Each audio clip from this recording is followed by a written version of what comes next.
আমলের লাইনের প্রতিযোগিতায় আমাদের ফেল বেশি, দুনিয়ার লাইনের প্রতিযোগিতায় আমাদের পাস বেশি। বলে দুনিয়ার যে কোনো লাইনে আমরা প্রতিযোগিতা করি, দুনিয়ার শিক্ষা লাইনেরও প্রতিযোগিতা আমাদের ভিতরে এক ছেলেরে পাস করার জন্য পিছনে 10 জন মেহনত করে। ছেলেরে এইটা বানাবো ওইটা বানাবো, তার পিছনে অনেক মেহনত করে। একজন মেম্বারের পিছনে পুরা মহল্লার ওয়ার্ডের মানুষগুলা মেহনত করে পাস করান লাগবো। একজন চেয়ারম্যানের পিছনে পুরা ইউনিয়নের মানুষগুলা লাগে পাস করান লাগবে। এটা দুনিয়ার প্রতিযোগিতা। তবে হ্যাঁ, মনে রাখবেন, আমার পাস আর ফেলের দিকে নয়, আমার নজর যদি আল্লাহর দিকে হয়, মুত্তাকিনদের দিকে যদি হয়, তাহলে আমার পাস আর ফেল দিয়ে কিছু আসে যায় না। আমার ফেল যদি আল্লাহর জন্য হয়, তাইলেও আমি পাস করব। সুবহানাল্লাহ।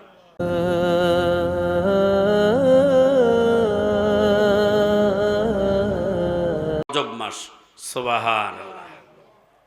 আমরা যেখানে ফসল লাগাই, আগে বিচি লাগাই, ঠিক না বলেন? একটা ভেন্ডি গাছ বা ঢেঁড়স গাছ যেটা বলেন লাগাই, যে কোনো গাছ লাগাই, লাগানোর আগে বিচি লাগাই। বিচি লাগানোর পরে যখন একটু বড় হয়, আগাছাগুলো পরিষ্কার করে দিই। তারপরে পরের মাসে যায় ফলাফল ভোগ করি, ঠিক না বলেন? রজব মাসটা মুফাসসিরে কেরামগণ বলেন আমলের লাইনে গাছ লাগানোর মাস হচ্ছে রজব মাস। শাবান মাসে আগাছা পরিষ্কার করো, রমজান মাসে পূর্ণ আমলের ফল গ্রহণ করো। কোন সুবহানাল্লাহ। এই জন্য রজব মাসটাও বড় দামি মাস। বিচি লাগানোর, গাছ লাগানোর মাস হয়েছে রজব মাস। তা রজব মাসেও রোজা আছে। নবী সাল্লাল্লাহু আলাইহি ওয়াসাল্লাম রজব মাসে কিছু রোজা রাখতেন। সোমবার দিন, বৃহস্পতিবার দিন রোজা রাখতেন। আয়ামে বীজের রোজা রাখতেন, 13, 14, 15 রোজা রাখতেন। শাবান মাসে নবী সাল্লাল্লাহু আলাইহি ওয়াসাল্লাম সবচেয়ে রমজান ছাড়া বেশি রোজা রাখতেন নবী সাল্লাল্লাহু আলাইহি ওয়াসাল্লাম শাবান মাসে। এই কাজগুলি করা। রজব মাসে কোনো যুদ্ধে, ঝগড়া ফাসাদে জড়িয়ে না যাওয়া। আগেকার যুগের কাফেররাও যদি কারোর সাথে ঝগড়া লাগতো, তাহলে একজন আরেকজন তো বলতো, রজব মাস দেইকা তোমারে ছাইরা দিলাম, রজব মাস দেইকা তোমারে ছাইরা দিলাম, নাইলে আমি ছাড়তাম না। তার মানে রজব মাসে আগেকার যুগের কাফেররাও তর্ক বিতর্ক যুদ্ধে জড়াইতেন না। এই জন্য রজব মাসটা খুব দামি, খুব দামি মাস। এই মাসে কি করা? বেশির থেকে বেশি আমল বাড়ায় দেওয়া, আমলের লাইনের প্রতিযোগিতা করা। নবী সাল্লাল্লাহু আলাইহি সাল্লাম বলেছেন, যে ব্যক্তি আমলের লাইনে প্রতিযোগিতা করে, তার প্রতিযোগিতার লাস্ট ফলাফল, লাস্ট জায়গা হচ্ছে, যেমন দৌড়ের প্রতিযোগিতা দেয়, সামনে একটা দাগ থাকে, এই পর্যন্ত যায় যে আগে, বা ফিতা থাকে, যে আগে যায় ওটা ছুঁইতে পারে বা দাগ অতিক্রম করতে পারে, সে যেরকম পাস হয়, আমলের লাইনের প্রতিযোগিতায় যে দৌড় শুরু করবে তার পাস হবে, জান্নাতে ঢুকলেই পাস। সুবহানাল্লাহ। এবার বলেন, একটু ফিকির করেন, আমলের লাইনের প্রতিযোগিতায় আমরা নাই। আমলের লাইনের প্রতিযোগিতায় আমাদের ফেল বেশি, দুনিয়ার লাইনের প্রতিযোগিতায় আমাদের পাস বেশি।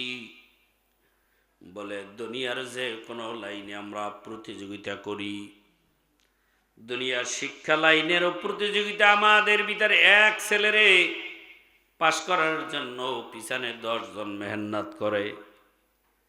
ছেলেরে এইটা বানাবো ওইটা বানাবো, তার পিছনে অনেক মেহনত করে। একজন মেম্বারের পিছনে পুরা মহল্লার ওয়ার্ডের মানুষগুলা মেহনত করে পাস করান লাগবো। একজন চেয়ারম্যানের পিছনে পুরা ইউনিয়নের মানুষগুলা লাগে, পাস করান লাগবে। এটা দুনিয়ার প্রতিযোগিতা। তবে হ্যাঁ, মনে রাখবেন, আমার পাস আর ফেলের দিকে নয়, আমার নজর যদি আল্লাহর দিকে হয়, মুত্তাকিনদের দিকে যদি হয়, তাহলে আমার পাস আর ফেল দিয়ে কিছু আসে যায় না। আমার ফেল যদি আল্লাহর জন্য হয়, তাইলেও আমি পাস করব। সুবহান। আমার ফেলটাও যদি আল্লাহর জন্য হয়, আর আমার পাসটা যদি দুনিয়ার দিকে হয়, তাহলে আমি ফেল। এই জন্য আমার সবসময় আমার প্রতিযোগিতা হবে দুই কাজে। একটা হলো মালিকের কাছ থেকে মাপের প্রতিযোগিতা, আর একটা হলো জান্নাত পাওয়ার প্রতিযোগিতা। কোন সুবহানাল্লাহ। এই দুইটার প্রতিযোগিতা। মালিকের কাছে মাপ পাওয়ার প্রতিযোগিতা, কি করলে মালিক আমাকে মাফ করবে, কোন আমল করলে মালিক আমাকে মাফ করবে, কিভাবে চললে মালিক আমাকে মাফ করবে, এর প্রতিযোগিতায় লিপ্ত হওয়া। কি করলে জান্নাত পাওয়া যাবে, এর প্রতিযোগিতায় লিপ্ত হওয়া। এজন্য সাহাবায়ে আজমাইনদের যুদ্ধের ময়দানে ঘোষণা করতেন, যুদ্ধে যাওয়ার আগে কে আল্লাহর জান্নাতে আগে যাবে, কে শাহাদাতের মর্যাদা আগে লাভ করবে, তো সাহাবীরা ঝাঁপায়ে পড়তেন যে আমার আগে দরকার। তারা এটাকে আগ্রহের সাথে গ্রহণ করত। এই জন্যে দেখবেন, মাপের জন্য সে যদি কাটটা কাফেরও হয়, আর যদি তাকে মাপের কথা বলা হয়, তার দিল নরম হয়। আর যদি মুনাফিক হয়, তার দিল নরম হয় না। আর মুমিনদের দিল তো নরমই হয়ে যায়। সুবহানাল্লাহ। আপনারাও জানেন, নবী সাল্লাল্লাহু আলাইহি সাল্লামের চাচা, নবীর চাচা হামজা রাদিয়াল্লাহু তাআলা আনহু, যাকে নবীজি শহীদদের সর্দার বলেছেন, শহীদদের সর্দার।